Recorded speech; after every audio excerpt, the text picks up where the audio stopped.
Apophis विनाश का देवता और पृथ्वी के साथ इसका आगामी निकट अनुभव। अप्रैल 2029 में अपोफिस नामक एक अंतरिक्ष चट्टान पृथ्वी के बहुत करीब से आने वाली है, जो हमारे ग्रह के बहुत करीब आ रही है।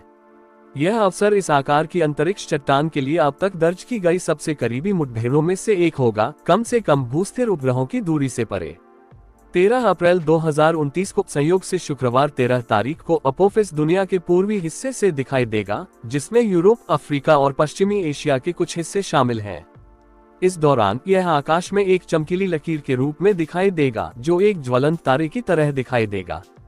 इस फ्लाईबाय ने दुनिया भर के शोधकर्ताओं का ध्यान आकर्षित किया है, जिससे उन्हें अंतरिक्ष चट्टान पर करीब से नजर डालने के लिए प्रेरित किया गया है। अपोफिस क्या है? अपोफिस प्रारंभिक ग्रह प्रणाली का अवशेष है, जो मंगल और बृहस्पति के बीच अंतरिक्ष चट्टान बेल्ट में 4.6 मिलियन साल पहले बना था। अंतरिक्ष चट्टान का नाम भ्रम और अराजकता की प्राचीन मिस्र की दिव्य शक्ति से लिया गया है, जो किसी भी समय पृथ्वी से टकराने पर होने वाले संभावित विनाश को दर्शाता है। उथल पुथल और विनाश के साथ यह जुड़ाव उचित है, ये देखते हुए कि अपोफिस, जिसका नाम शैतान सांप के नाम पर रखा गया है, जो बुराई और भ्रम का प्रतीक है, अंतरिक्ष चट्टान के प्रभाव के संभावित जोखिम का प्रतिनिधित्व करता है।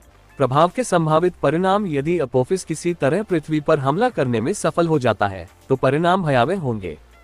प्रभाव: व्यापक विनाश लाएगा, जो प्रभाव स्थल से कुछ 100 किलोमीटर तक फैला होगा। उत्सर्जित ऊर्जा 1000 मेगाटन से अधिक डायनामाइट होगी, जो लगभग 10 से कई परमाणु हथियारों के बराबर है।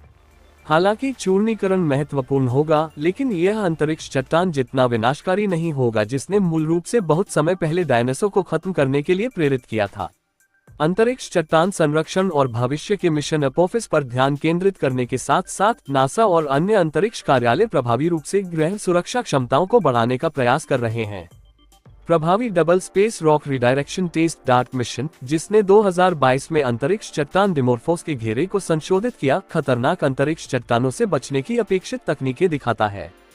डार्ट और ओसाइरस पीक मिशन दोनों से जुड़े ग्रह शोधकर्ता टेरेक डेली के अनुसार, अपोफिस के लिए नासा का मुख्य लक्ष्य भविष्य के खतरों का वर्णन करने और संभवतः उनके खिलाफ बचाव का अभ्यास करने का अवसर है। नासा जून 2028 में लॉन्च होने वाले नियो असेसर टेलीस्कोप को भी बढ़ावा दे रहा है।